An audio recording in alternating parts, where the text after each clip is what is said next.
Aprod Agency vous présente l'émission Savoir Plus. Chaque vendredi à 20h30 et la rediffusion chaque lundi à 7h30 sur GNS Télévision. Présenté par votre frère Jancy Kayumba Yeprekirse.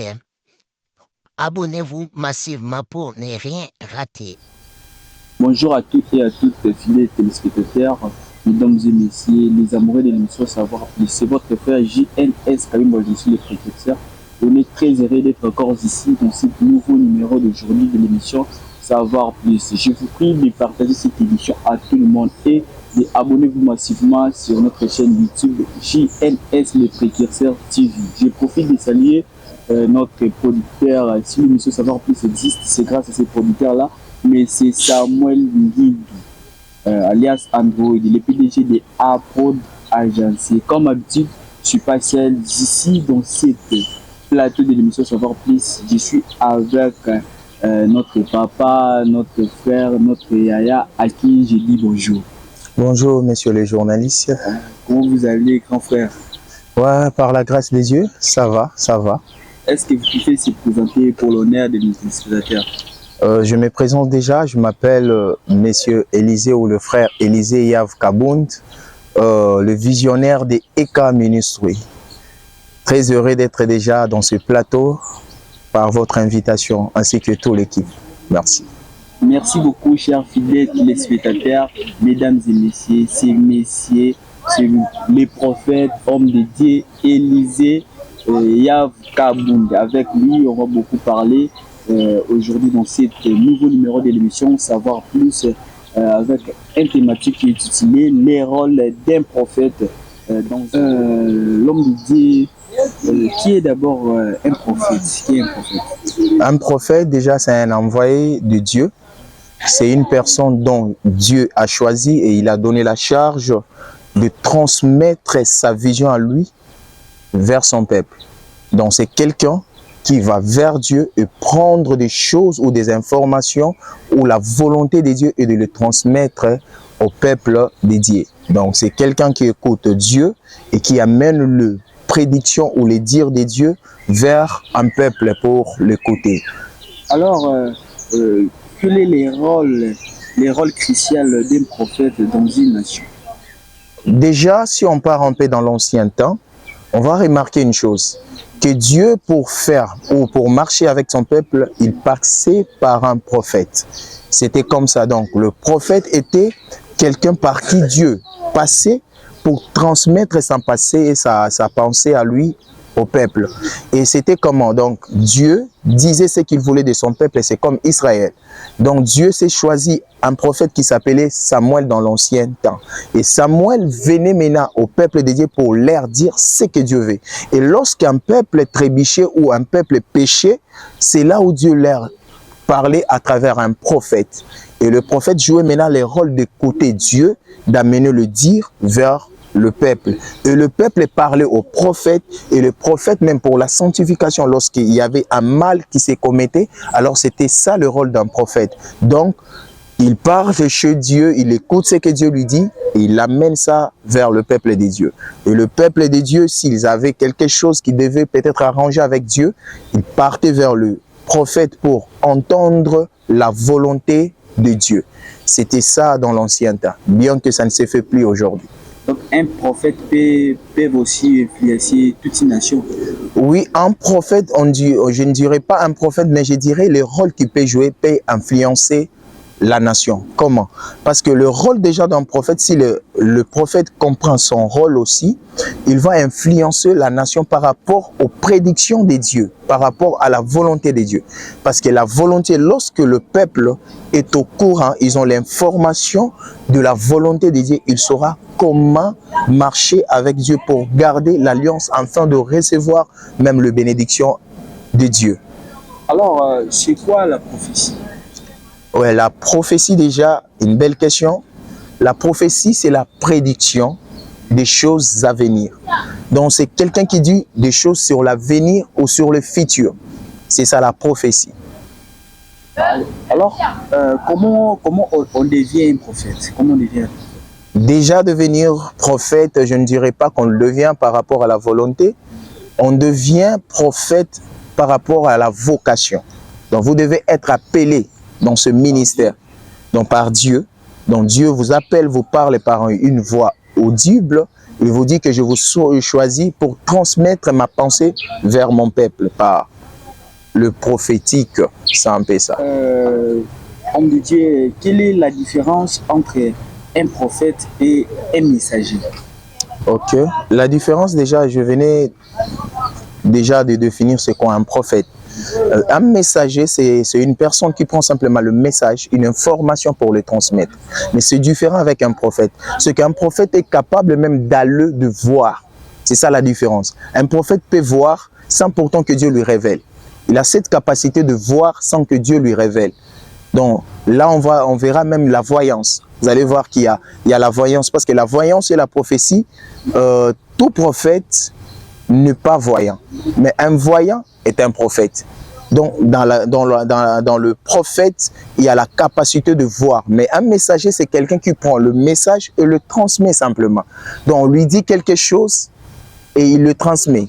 Il n'a pas cette capacité d'aller voir dans le futur ou d'avoir une précision comme parole de connaissance. Il n'a pas cette capacité. Lui là, on lui dit, c'est comme un prophète simple. Il entend par une voix audible et il transmet ce que Dieu a dit. Mais un prophète voyant, il voit déjà et il dit ce qu'il voit. Il a cette capacité d'entendre et de voir. C'est un peu ça. Mais un messager, il entend simplement et il dit ce qu'il a entendu.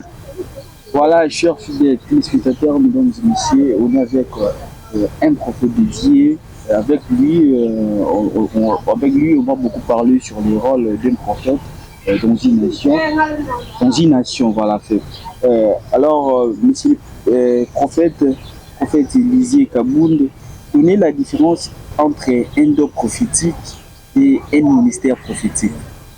Déjà, avec cette question, j'aime cette question parce que c'est une question qui crée beaucoup de confusion dans l'église au corps du Christ.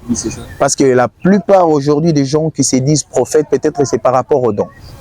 Et lorsqu'on parle, tout d'abord, nous devons savoir c'est quoi la différence tout d'abord entre un don et un ministère. Le don, c'est quelque chose qui est donné par le Saint-Esprit. Nous avons 9 dons du Saint-Esprit. Mais tandis que le ministère, c'est Christ, ce sont les dons de Christ. C'est Christ qui le donne, c'est différent du Saint-Esprit. Donc, les 5 dons de Christ, nous avons les dons ministériels, nous avons prophétique, pastoral, doctoral, nous avons, quoi encore, il y a évangélique. Vous allez remarquer qu'ils sont au nombre de 5, ça c'est ministériel. Mais lorsqu'on parle d'un don prophétique, c'est que c'est quelqu'un qui a reçu le don de la voyance, peut-être par un songe. Il peut dire et voir ou avoir un songe ou rêver et il les dit. Ça, c'est un don. Mais ministère, c'est que c'est quelqu'un qui a reçu le service d'opérer dans ça. Il est appelé dans ça. C'est qu'un prophète, pardon, c'est quand le Saint-Esprit les touche, paf, il donne le message. Mais le prophétique, c'est que même quand le Saint-Esprit ne te touche pas, tu es là. Tu as cette capacité d'aller voir des durs et déjà un ministère à la mission liée, pas simplement à l'église, aussi à la nation. Vous voyez, c'est ça le rôle tout d'abord d'un ministère. Ministère attaché à l'église, aussi à la nation. Mais un don, ça opère toujours dans l'église. Prophète, dites-nous pourquoi il n'est pas permis à la femme de prêcher, tandis qu'on voit des femmes prophétesses. Déjà, ce que nous devons savoir, vous savez, aujourd'hui, on a un problème de religion qui n'est pas lié à la parole de Dieu. Parce que selon la volonté de Dieu, vous allez remarquer ce qui concerne la spiritualité, il n'y a pas de femmes, il n'y a pas de hommes. C'est que l'esprit n'a pas de sexe. Et dans la volonté de Dieu, il n'y a pas le sexe. J'aimerais dire une chose, c'est que la plupart des églises évoquent ce problème par rapport à ce passage qui est appelé dans 1 Corinthiens, c'est où il n'est pas permis aux femmes de prêcher. C'est quoi la prédication? Si la prédication a pour rôle d'édifier et que la prophétie aussi a pour rôle d'édifier, pourquoi refuser aux femmes de prêcher. Parce que c'était une interdiction qui concernait que les femmes d'un Corinthe. Parce que c'était par rapport à leur comportement, ce que nous devons savoir. Et vous devez aussi savoir que, tout d'abord, la plupart des gens qui nous ont écrit cette Bible, ils l'ont écrit avec leur culture. Parce que des Juifs, chez eux, la femme n'a pas vraiment d'importance ou d'autorité devant les hommes.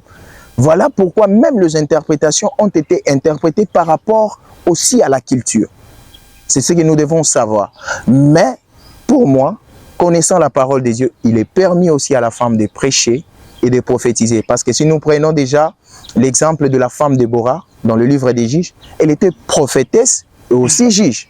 Comment une femme, Dieu peut permettre à une femme de juger et de donner de la prophétie?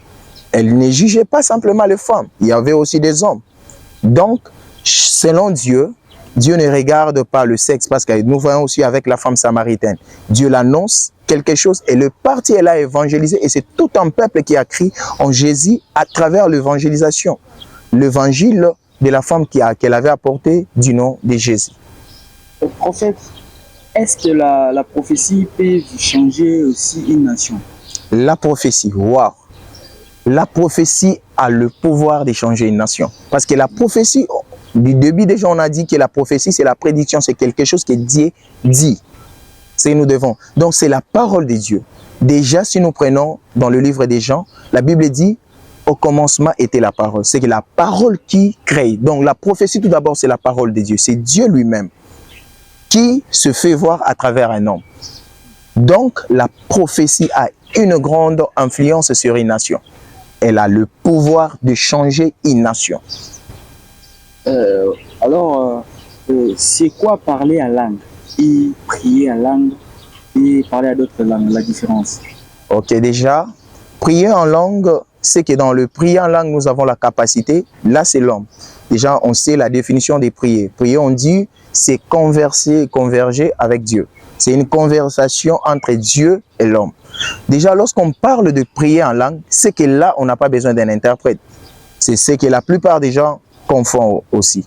Le parler en langue, c'est différent de prier en langue. Prier en langue, c'est l'homme qui s'adresse à Dieu.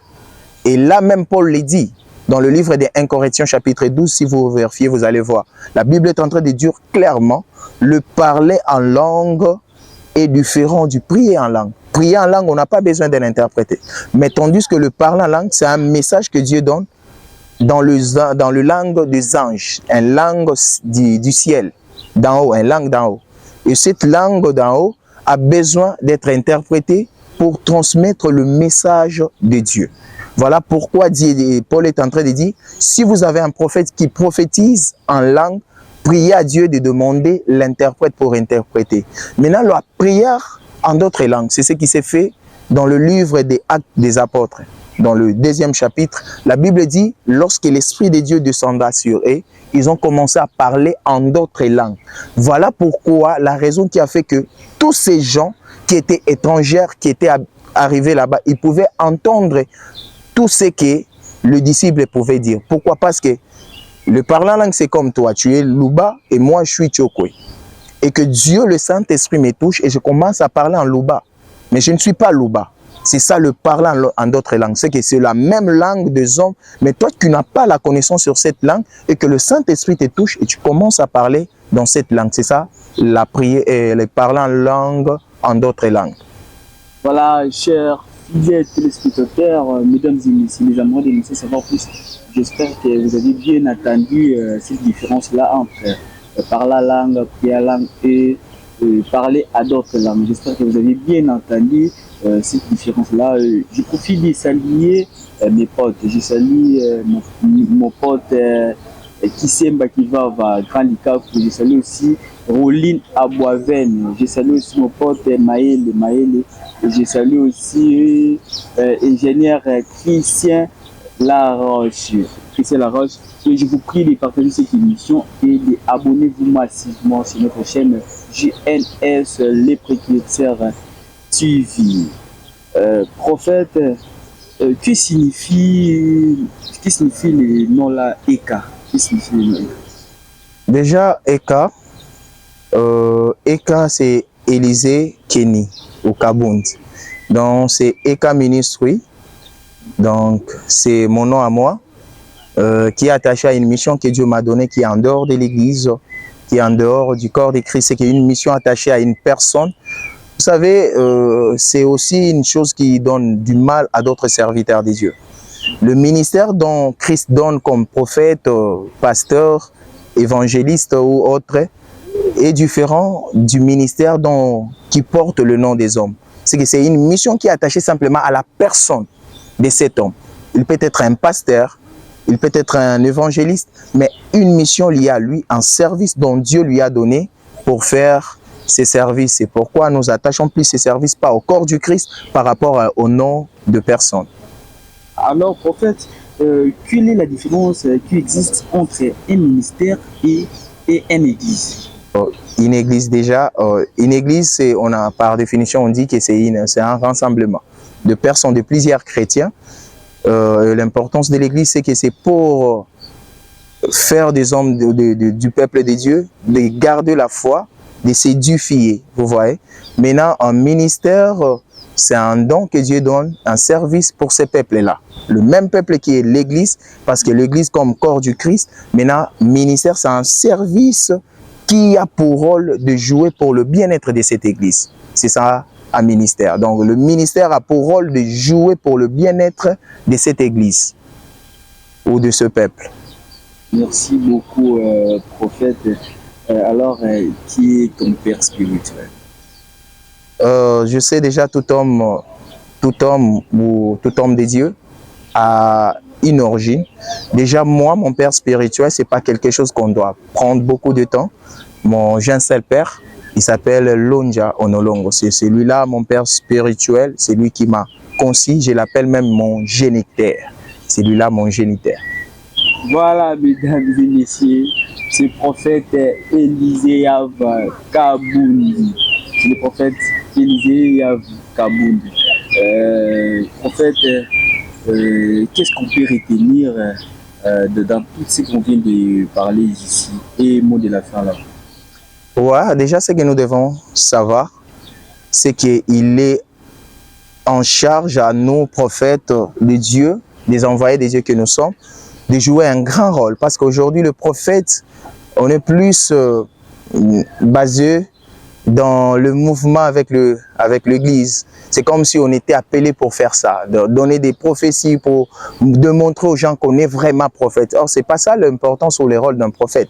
Le rôle d'un prophète, c'est celui-là d'apporter la volonté de Dieu vers un peuple. Ce que nous devons retenir, c'est que si tu vois un homme de Dieu qui s'appelle prophète ou qui s'est dit qu'il est prophète et qu'il vient que juste pour te donner un message, pour t'épater ou te démontrer qu'il est prophète, c'est que ça n'a pas d'importance. Parce que l'importance est dans la transformation des âmes. Donc la prophétie ne vient pas simplement pour impacter, aussi pour transformer un peuple. C'est ce que nous devons retenir. Et déjà un mot de la fin, je vous dis merci de m'avoir reçu. Je salue ma bien-aimée que j'appelle Dorkela Kayumba Biangandi Makera. Je l'aime beaucoup et mes deux enfants. Il s'appelle le né s'appelle Prinedi Kapoya Kabund et la deuxième s'appelle Nimrod Mankanz Kunong. Ce que nous devons aussi retenir autre chose, c'est qu'il y a des programmes à venir que vous aurez bientôt des informations par rapport à ça, parce qu'au mois de mai déjà, on sera encore à l'école Olive Mamalembe avec un programme qui est la montagne pour adorer le Père. Deuxième édition. Merci de m'avoir reçu sur votre bel plateau et je dis merci à toute l'équipe technique de m'avoir reçu. Merci. Merci. Chers fidèles téléspectateurs, mesdames et messieurs, les amoureux de l'émission Savoir Plus, j'espère que vous avez bien réussi ce message de l'émission d'aujourd'hui Savoir Plus. J'espère qu'il y aura plus de lacunes pour ce qui concerne les rôles d'un prophète dans une nation. Voilà, on est vraiment très heureux pour moi, rester toujours connecté, très connecté, voilà, dans notre émission Savoir Plus. Et je vous fixe rendez-vous semaine prochaine pour un autre numéro. Bye bye, à la prochaine.